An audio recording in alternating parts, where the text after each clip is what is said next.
à Edmonton pour les séries. Je vais être là, on va se voir là, je vais être là. Ok, Je vais être là. Non, mais je te montrais là, je vais tout te montrer si tu viens là-bas, on fera des affaires là-bas.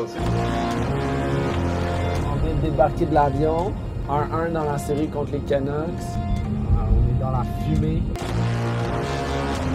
Les feux à Fort McMurray. On arrive, j'ai l'impression d'être en enfer. Je vois rien. C'est l'apocalypse. C'est beau, Edmonton. C'est la fièvre des séries. Si je t'avais dit, il y a une couple de mois, qu'on allait se retrouver à Edmonton pour faire un reportage sur Georges Laraque. Tout ça a commencé par une chicane. Quand je suis rentré dans les studios de PPM Sport, je pensais que j'allais me faire démonter. Puis j'ai découvert un homme avec le cœur sur la main qui a accepté mes excuses et les erreurs que j'ai faites dans le passé. Juste le fait que tu sois venu aujourd'hui faire amende en arabe, pour moi, c'est assez juste pour mettre tout en arrière, oublier, puis de... Merci, Georges. D'être capable de respecter ce que tu fais. Puis, les gars, j'ai des prises de bec avec. Au point qu'on est là, à Edmonton. Puis tu sais pourquoi on est là? Parce qu'on s'en rend pas compte au Québec. Georges, c'est une légende ici. Êtes-vous prêts?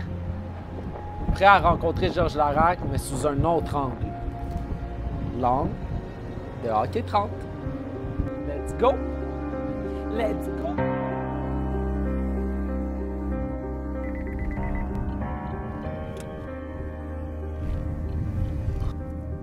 Voilà. OK, let's go. Fait qu'ici, ils disent que c'est comme une petite ville. Puis je t'ai dit, c'est le plus grand centre commercial au monde, ou l'un des plus grands centres commerciaux au monde. Donc on est là, Georges Laraque, c'est la première chose qu'il nous a dit qu'il fallait faire à Edmonton. C'est pas trop bon signe, là. Ouais, je suis là. Ah, OK, sur les souliers. OK, parfait.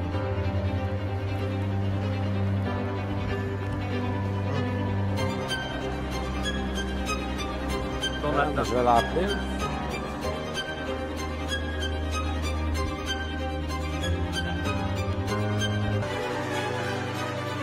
Ça va? En forme? Ça, toi? Yes! Tu m'as Ça vu? va? Salut Marcus! Salut, Enchanté. C'est David. Je sais qu'il y a plein de monde qui se demande qu'est-ce qu'il y a à faire à Edmonton. Viens voir ici. Il y a un bateau qui est là. Il y a un bateau pirate. Mes enfants, tu te souviens de ça quand vous étiez jeunes? Oui. À part le centre d'achat, il y a une équipe de football, il y a les Eskimos. Oui, il y a les Eskimos. Les Eskimos sont là. Hein? Oh. Là, c'est les Elks maintenant, excuse-moi, ils ont changé le nom. Okay. C'est les Elks. Puis, qu'est-ce qu'il y a d'autre à faire à part les Oilers, les Elks? Pas beaucoup, le rec room. Il me parle d'une salle d'arcade. Ben toi, en tant que jeune de 15 ans, là, t'aimes ça, Edmonton? Non. Hey, moi, je suis en train, j'essaie de vendre Edmonton. Eux autres, ils disent que c'est plate. Nous, on est arrivé hier, puis on est arrivé downtown. On était comme, wow, c'était comme une ville fantôme un peu, là. On voyait genre des gens qui étaient sa grosse drogue. Non, c'est parce que où ce que vous êtes au centre-ville, c'est pas le meilleur coin. Non. C'est pour ça. Fait que non, les gars restent plus dans le sud de la ville. Il n'y a personne qui reste dans le coin de l'aréna. Ils ont mis l'aréna là pour essayer plus de nettoyer ce coin-là de la ville. Si je te demande, c'est quoi ta ville? Tu sais, quand disons... Non, Edmonton. Edmonton. Ouais, For life, dans ton cœur. là. écoute, ils m'ont drafté, ils m'ont donné ma première chance, ils m'ont repêché en deuxième ronde. À 95, j'oublierai jamais ça. J'ai joué là-bas, c'est l'équipe que j'ai joué là-bas le plus longtemps. C'est l'équipe que j'ai eu mes meilleurs souvenirs. Tour du chapeau aussi que j'ai fait à Edmonton. Ça, on s'en souvient tous de ton tour du chapeau. Ouais, ça c'est fou, tu sais.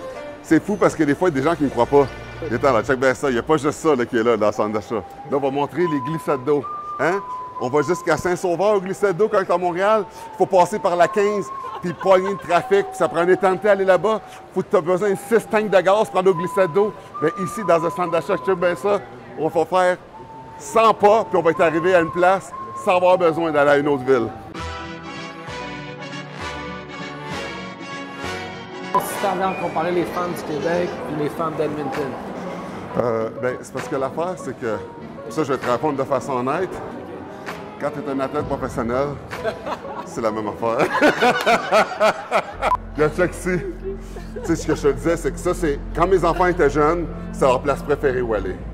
Tu sais, c'était écœurant, là. Je peux juste rester assis, rien faire. Regarde les glissades qui sont là. Puis j'ai même fait le bungee avec mes cousins qui est là. Il y a bungee qui est là-bas. Puis je l'ai fait, tu sais, c'est au-dessus de l'eau, fait que c'est moins épeurant si la corde casse, là. Ouais, puis ça fait quoi être les enfants de Georges Larac? Papa, quand il vient à Edmonton, on prend beaucoup de photos, des choses comme ça, mais c'est pas beaucoup comme. Mon père, il est vegan, donc c'est différent avec ça. C'est une autre comme perspective de voir les choses, mais c'est pas beaucoup. Vous êtes pas vegan, là? Non. Non? Jamais. Non, jamais. Hey, est-ce que je vous oblige? Attends, ça c'est une question importante. Est-ce que je vous oblige à être vegan? Qu'est-ce que je vous dis? Mange ce que tu veux, mais on va beaucoup à les cafés vegan. C'est correct, mais. Vous voyez, je les laisse décider. Ils ne souffrent pas le martyr. Je trouve que c'est quelque chose que les enfants doivent décider par eux-mêmes, que je n'impose pas. Mais vous l'avez de la bouche des enfants même. Toi, en tant que père, tu te considères comme un père dur? Oui, vraiment sévère. Contrairement à mon père, je les touche pas, je les frappe pas jamais. Je vais jamais faire ça. Mais sauf que je suis sévère, il y a des règlements puis tout ça, puis je suis vraiment sévère. Est-ce que vous êtes gâtés? Beaucoup? Emelina? Est-ce que vous êtes plus gâtés que j'étais gâté quand j'avais votre âge? Est-ce que je vous le dis souvent? Est-ce que les joueurs des Oilers sont plus proches du public qu'à Montréal? Oui. Tu sais, à Montréal, Oui. il y a une espèce de distance qui a été créée. Oui, ils sont plus proches. Ouais. C'est parce qu'à Montréal, c'est plus maladif. Tu sais, à Edmonton, les gens te respectent plus la vie privée, mais pas à Montréal, non. Ça, on est peut-être bien placé pour savoir qu'on respecte. Il n'y a pas d'hockey 30 à Edmonton, il n'y en a pas, c'est juste à Montréal. Fait qu'il y a pas... non, mais pour de vrai, il n'y a pas de hockey 30 à Edmonton. Non. Non? Non, pour vrai, si tu ferais ici, tu prendrais le marché. OK. Il doit y avoir moins d'endroits aussi où sortir, ou te faire pogner. Non, il y a beaucoup d'endroits où sortir, mais c'est juste que c'est pas comme à Montréal. OK. Montréal, il y en a plus, tu sais, Montréal, ça déborde ici, hein. Il y a peut-être 4 places, fait que tout le monde les connaît, fait que tu sais. OK, OK. Si tu sors, tout le monde le sait. Oui, exactement. À Montréal, tu peux sortir à des places que le monde ne sait pas. À part si t'es hockey 30, que t'as des connexions partout, mais je veux dire, ici, tu peux pas rien faire à Edmonton. Tout le monde te connaît, tout le monde sait ce que tu fais. Regarde ici. Fou, hein? Puis on pratique là des fois. I do, man.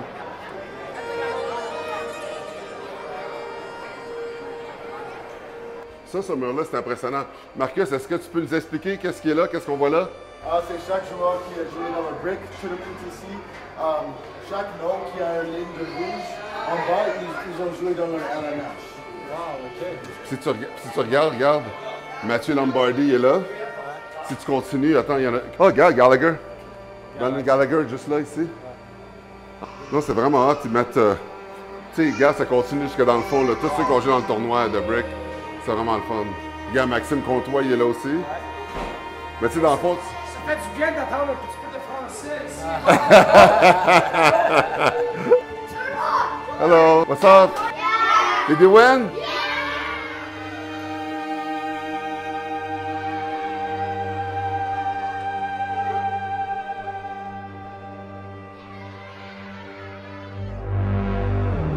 Check ça. Quand tu vas montrer ça au monde de Montréal, pour Edmonton, c'est la ronde. Mais pour Montréal, vous baillez ici. Tu sais, les jeunes qui connaissent rien d'autre trouvent ça hot. Et David, ça va être drôle. Ça, quand tu vas filmer ça, ça va être drôle. Là, ce qu'on va faire, mes enfants, ils pensent toujours que c'est les meilleurs. Ils sont compétitifs contre moi. Fait que ce qu'on va faire, on va leur donner une volée. Il faut toucher les lumières. Les lumières, ils sonnent. Il faut passer les lumières le plus vite possible. C'est nous deux contre eux autres. On va vous battre! On va vous battre! Qui va gagner? Ah ouais?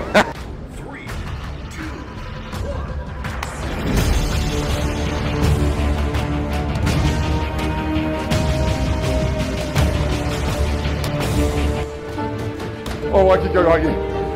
On va voir ça qui a gagné. Let's go! Let's go!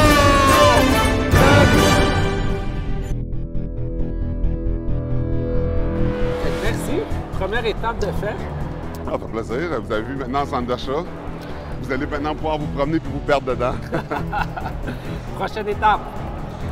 Le match à soir. Ouais, le match à soir, pour vrai, c'est une expérience qui va être incroyable pour les gens qui vont être à la maison qui vont voir ce que vous allez filmer là-bas. Ça va être presque donner comme une impression d'être là-bas. Ça va être une expérience incroyable. Let's go! Let's go! Let's go! Let's go! Là, il faut rejoindre Georges à la statue de Wayne Gretzky. Quelle heure? Il nous a dit 25, on a 10 minutes. Go!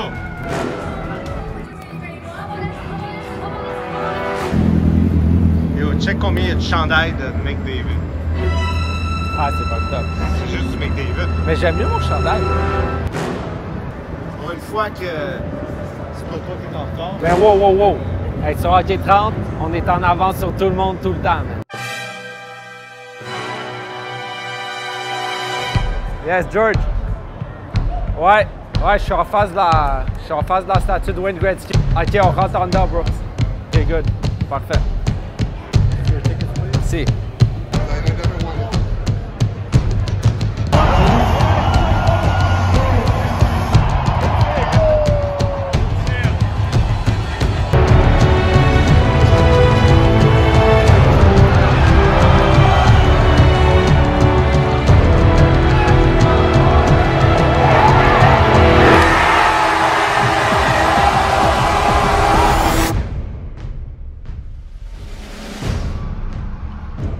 Vas-y.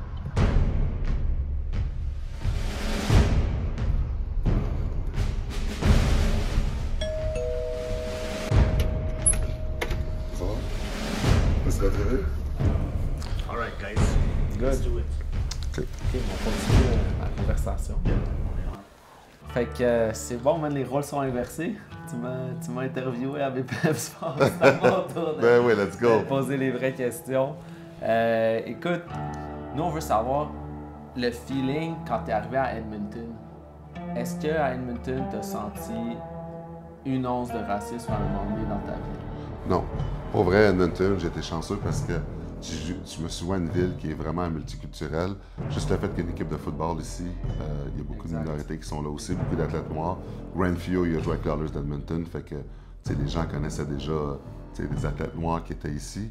Et il y a une année que je jouais à Edmonton, il y avait 5 noirs dans l'équipe, ce qui était un record dans ce temps-là. C'est sûr, j'ai senti plus de racisme au Québec. Au Québec, il y a plus de personnes ici, là. Il y a 5 millions de personnes versus 1 million à Edmonton. Au Québec, c'est parce qu'il y a beaucoup d'endroits éloignés. Tu sais, des places de région, genre. Tu sais, je veux dire, quand j'ai joué junior major, quand j'allais à Victo, Drummondville, Saint-Hyacinthe, ces places-là, j'entendais le Monac dans les estrades. De la manière que ça s'est terminé à Montréal, t'as pas eu un sentiment de comme je vous ai tellement donné, là? C'est comme Non, pourquoi mais vous non. traitez comme ça? OK, check bien. Les gens, en général, à Montréal, en grande majorité, parce qu'il y a toujours des gens qui sont jaloux. Une personne noire qui fait des millions à Montréal, il y a beaucoup de gens qui sont jaloux qui n'aiment pas ça. Puis ça, c'est un fait. C'est un fait. Piquet Souban se faisait traiter de nègre. Il n'y a jamais personne qui a autant de lettres de haine. Ce qui est arrivé quand j'étais à Montréal, puis je l'ai compté souvent, c'est que Jacques Martin n'aimait pas les hommes forts. Absolument. Puis moi, ma première pratique, que je jouais avec les Canadiens de Montréal, j'ai une hernie discale, puis la année, j'ai une deuxième hernie discale, j'avais jamais été blessé. Fait que tu sais, je prenais des pilules de cortisone, ce qui est super dangereux. Puis je me souviens, quand j'avais été voir le médecin me disait « Tu te fais opérer, ta carrière est finie. » On me fait opérer, je voulais jouer. Fait que finalement, quand ils m'ont libéré, parce que Jacques Martin ne voulait plus d'homme fort, pour moi, c'était une libération, parce qu'oublie pas, moi j'ai 2 hernies discales. Je prends des pilules de cortisone. Puis tu pouvais pas le dire. Non, mais qu'est-ce qui serait arrivé si j'aurais aggravé ma santé? Ouais, Tu sais, parce que c'est dangereux, là, parce que c'est ma santé quand même. Mais regarde la vie, comment elle avait faite. J'ai pas marqué un but pour le Canadien de Montréal encore. La tragédie arrive. Premier match après la tragédie contre Dallas, je marque un but, je dédie au peuple haïtien. Ça, c'est comme, wow. Après ça, il me libère, puis moi, je suis spirituel, je me dis, OK, il me libère pour une raison. J'ai une mission, quelque chose à faire. Je m'associe avec l'Association des joueurs, avec Vision mondiale, dont je suis devenu porte-parole, puis la Ligue nationale. J'ai ramassé des millions, puis j'ai reconstruit l'hôpital Grâce pour enfants en Haïti, un hôpital pour enfants. J'étais là en Haïti 4 fois après la tragédie. J'ai amené Piquet Souban avec moi en Haïti, Dame Amios avec moi en Haïti. J'ai fait plein d'affaires là-bas, après avoir été libéré, que j'aurais pas pu faire si je jouais. On sentait énormément de jalousie de toute l'attention qu'il y avait autour de toi, parce qu'on nous a même décrit une scène où tous les journalistes sont autour de toi. Ouais. Puis les vedettes de l'équipe sont comme pourquoi les journalistes ne viennent pas nous parler, pourquoi ils parlent juste à leur fort. Mais non, mais t'as raison. C'est parce que l'affaire qui était fou en plus dans ce temps-là, c'est que je suis quand même assez wise de savoir que Quand j'ai 2 années discales, je suis en fin de carrière. Quand tu es en fin de carrière, tu prépares ton après-carrière. Les médias, ça vaut des millions. Qu'est-ce que je faisais? Je les utilisais pour mon après-carrière. Ce que je faisais, même si je ne vois pas, je savais très bien qu'est-ce que je pouvais dire qu'allait être la première page du journal le lendemain. Je faisais exprès. Je donnais des quotes croustillantes. Tu sais, les médias qui n'ont rien à faire. Va voir Georges va donner une quote première page. C'est ce que je faisais. Je vois pas, mais tout le monde voulait m'interviewer. C'est fou. Puis là, ce qui est arrivé après mon après-carrière, 12 compagnies. C'est pas important que j'ai été blessé puis comment ma carrière s'est terminée. Vraiment, j'ai joué 13 ans en Ligue nationale. C'est bien au-delà de la moyenne, puis j'ai reconnu comme un des meilleurs hommes forts de la Ligue. La plateforme, c'est les médias. Quand tu montres ta personnalité, tu t'ouvres des portes. Fait que that's it. Je me suis ouvert des portes. Puis s'il y a du monde qui m'haït, c'est parfait. C'est quoi? Moi, j'ai toujours dit ça, OK, pour les haters, le monde qui m'haït. Les haters, c'est du monde jaloux, c'est du monde qui t'envie, c'est du monde qui n'ont pas de vie, c'est du monde qui sont frustrés dans la vie. J'adore ça, avoir des haters. Sais-tu pourquoi? Quand tu as des haters, ça montre que tu te déranges, ça montre que tu vis, que tu fais bouger les choses. C'est écœurant. Puis pas juste ça. À mes haters qui me regardent en ce moment, continuez à me regarder, continuez à mes réseaux sociaux, je vais vous donner un bon show. Parce qu'à chaque fois que tu as du succès et que tu montes, ils capotent. Ils sont pas capables de dormir, ça vient les chercher à l'intérieur. T'en as connu de la jalousie dans des vestiaires de hockey, dans les médias. Est-ce qu'il y a de la jalousie dans les médias? Ben non, c'est sûr que dans les médias, il y a de la jalousie partout. Quand je travaillais à TVA Sport, j'ai été sorti par rapport à la jalousie. Puis c'était correct parce que moi, être dans un environnement où il y a du monde qui sont jaloux parce que tu es plus performant, je veux pas être là. Je veux pas me battre pour rester dans un environnement où le monde sont jaloux de toi. Fait que tu sors, puis tu vas faire autre chose, puis c'est tout. Il y en a qui ont fait des conneries qui sont graves. Il y a tellement de choses qui sont arrivées que juste ça, on pourrait faire un show là-dessus, mais moi, comment je regarde les choses, c'est que je m'en fous. Moi, c'est comme... Moi, je vais être à une place où je vais me sentir valorisé, où les gens vont m'aimer, puis où est-ce que je peux être moi-même. Je ne vais pas me forcer d'aller dans un environnement toxique où on ne me veut pas. Nous, nos articles qui marchent le mieux, c'est toujours sur les médias. Mais depuis qu'on est devenu public, on voit, c'est fou, là. Comme exemple, ça dérange le monde. Juste exemple que tu nous parles. Tu sais, comme on écoutait Tony Marinaro aujourd'hui, qui te niaise avec ça. Ouais. Je veux pas être cité aujourd'hui là sur le site de ton meilleur chum au monde que depuis 2 mois tu l'as sur le speed dial. Ça a l'air qu'il est à Edmonton avec toi. Il est en train peut-être même de donner un pédicure au moment qu'on se parle. Là. Je parle d'hockey 30. À part ça, tous les gens qui viennent à Edmonton, s'ils me demandent de me rencontrer pour faire un reportage, je vais dire oui. N'importe quelle personne qui vient... Attends. Tout le monde sait que tu l'amenais avec toi dans ton avion personnel. Là. Arrête. On voit bien que ça dérange du monde, puis t'es le seul que toi... Non, man. Non, mais c'est parce que pense à ça de zone, OK? S'il y a du monde qui t'aime pas, ben, c'est pas mon problème, tu comprends? Exact. T'es correct avec moi, je suis correct avec toi, on a fait la paix, puis après ça, tu voulais venir à Edmonton, puis tout ça, tu voulais montrer la super ville d'Edmonton que mes enfants n'aiment même pas vivre ici. Mais bref, tu voulais vivre l'expérience, j'ai dit, viens-t'en. Je t'ai invité au game, puis tout ça, puis j'ai tout te montrer parce que je suis ouvert à tout, tu sais, tout est correct. On est correct, nous deux? Parfait. T'as pas violé personne, t'as pas tué personne? Non. T'as hérité du monde? Oui, c'est ton branding, c'est ton style, comment tu fais ça, tout ça. Il y en a qui ont pas personnel, c'est leur affaire. Moi, j'ai un problème avec toi, on l'a réglé, j'ai pas de problème, puis là-dessus. C'est pour ça que tu voulais venir. Il y en a que ça les dérange. C'est du monde qui sont jaloux, c'est du monde qui attendent juste chaque opportunité de me fesser dessus. Continuez, je vais vous en donner plein d'autres opportunités. Mais Tony, c'est un chum à toi. Là. Tony, il niaise, là, dans le fond. Là. Mais non, mais Tony, il disait ça en riant, il niaise, puis tout ça, puis... Tony, il veut pas, tu sais, comme nous, il veut pas, il nous a call-out à ton... Tu sais, comme il nous a call-out plusieurs fois, dont à ton show, en parlant du salaire que je faisais, nous, on a essayé de l'aborder, Tony, on a essayé de s'excuser. On est comme, Tony, invite-toi à notre show, tu sais, on va monter tes codes d'écoute, puis... Il nous a jamais répondu, mais il continue à parler de nous. Non, mais ce que je peux dire par rapport à Tony, c'est que Tony aimerait bien faire votre émission, mais il peut pas. Ouais, c'est juste ça que je vais dire, puis ça veut tout dire. Ouais, une raison. Ça veut tout dire. Je vais pas dire la raison, mais... Une raison qui se déroule à TVA Sport. Non, mais je sais pas. Moi, je dis rien. Tu dis la raison que tu veux, moi, je veux juste dire que... Écoute, quand on a fait l'émission avec toi... 34 parts de marché, c'est incroyable. 34 parts de marché. 34 parts de marché, ça l'a fait monter la moyenne de toute la semaine à la station. Wow. Le monde qui aimait ou qui n'aimait pas ça, ils ont tout écouté. Exact. Le but d'un show de radio, c'est quoi? C'est de donner un show puis que le monde t'écoute. Tu sais, je veux dire, ça a marché. Ouais. C'est un stunt, Ça a marché, je savais que ça allait Puis marcher. personne n'était d'accord, right? Non, T'as non. dû te battre pour nous, là. Non. Personne à la station était d'accord. Écoute, même ce que j'ai fait, je ne l'ai pas annoncé. C'était dernière minute quand je l'ai annoncé, là, quand je voulais faire ça, parce tes que boss. pour pas que ça soit bloqué. OK. Dernière minute. Puis après ça, quand je l'ai annoncé, c'était trop tard pour qu'ils le cancellent. Mais quand ils ont vu les chefs, ils ont dit « Ouais, il avait raison. » Puis de toute façon, qu'est-ce que t'as fait? T'as fait te mea culpa, t'es allé t'excuser.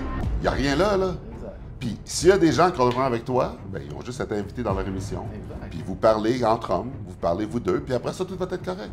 Tu sais, comme ça, je sais que tu n'as aucun problème avec Jean-Charles Lajoie, toi, là, mais si je te demande ton avis, pourquoi tu penses que, tu sais, Jean-Charles Lajoie, tu sais, comme Pierre T30, la guerre qui dure depuis tellement d'années, mais ça vend, des battles comme ça vend, tu sais, c'est du marketing, Ouais. tu sais, comme... fait que- Mais tu sais, l'affaire là-dedans, c'est que moi, ce que j'étais lui, je t'inviterais en émission, puis je ferais un one-on-one.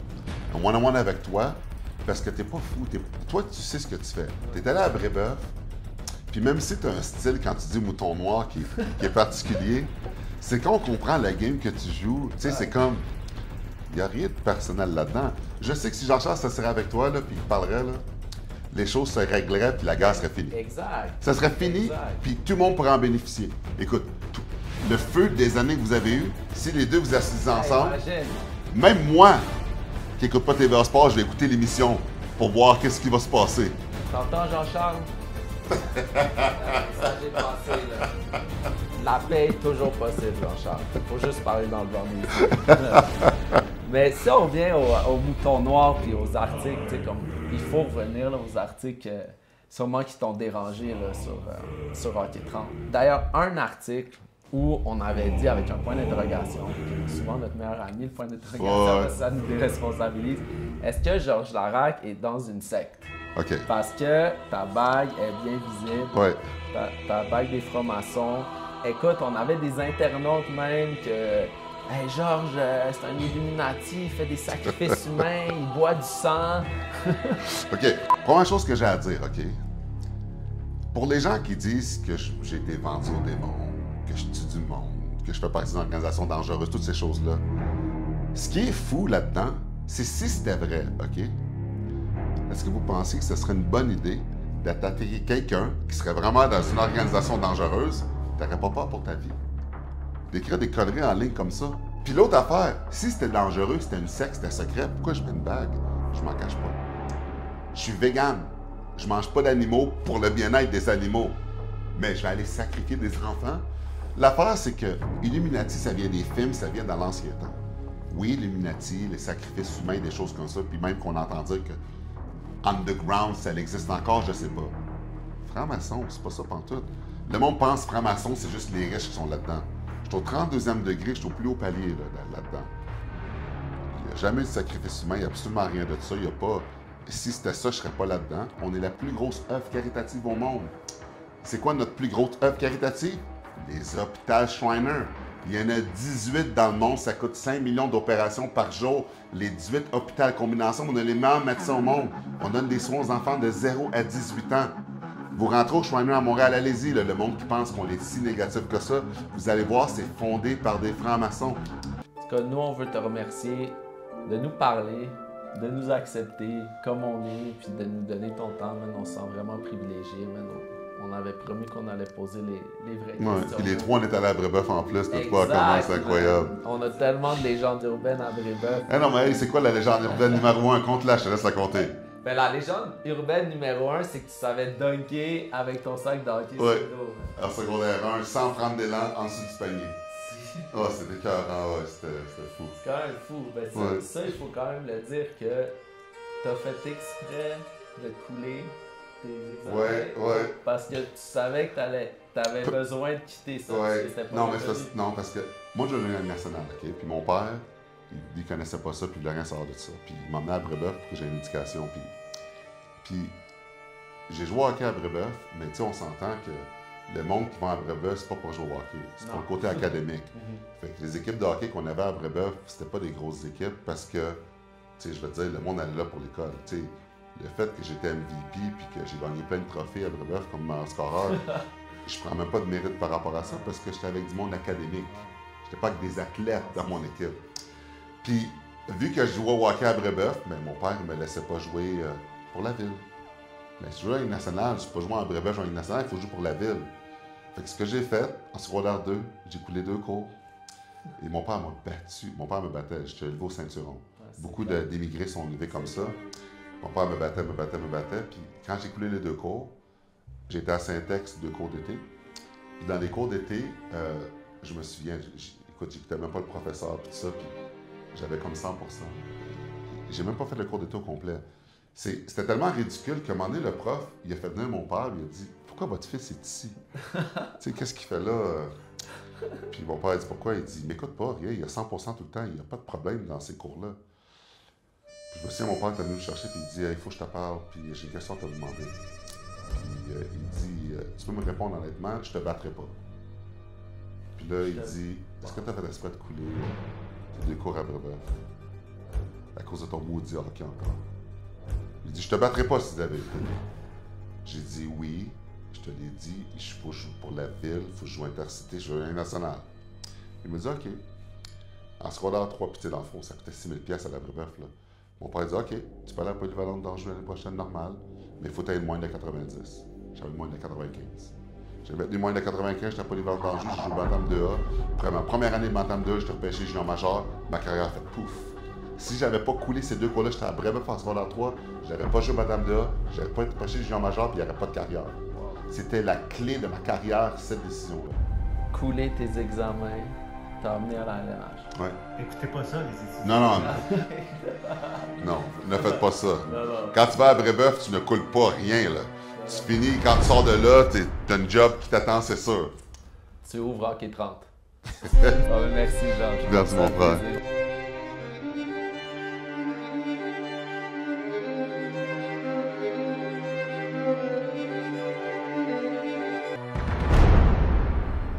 De Edmonton à Jasper, c'est 4 heures. Puis tu passes d'une ville d'ouvriers, une ville dure, une ville presque beige. Puis tu passes à ça. Paradis sur terre. Tu sais quoi? Ça me fait penser un peu à notre chemin à nous, man. On est parti d'une place assez dark, où il y avait énormément de gens qui nous en voulaient. Puis je pense que la rencontre avec Georges Laraque, ça nous a élevés pour justement arriver dans cet état de bien-être où on est sorti à la lumière. On aurait tout fait pour que ce gars-là nous méprise, puis au lieu de ça, il nous a accueillis à bras ouverts. Je vais t'avouer qu'Edmonton, c'est hard. C'est le mot qui me vient à l'esprit, là. C'est une ville très dure. J'ai de la peine à imaginer comment Connor McDavid ou Leon Draisaitl, ils vont terminer leur carrière à Edmonton. Mais quand tu vois ça, tu dis que l'Alberta, c'est bien plus qu'Edmonton. Ce soir, c'est tellement important. Les Oilers jouent leur survie en retard 2-1. Puis les Oilers demandent à qui? À quel homme pour soulever la foule? À Georges Laraque. OK? Puis grâce à l'énergie de Georges, les Oilers vont venir. Let's go!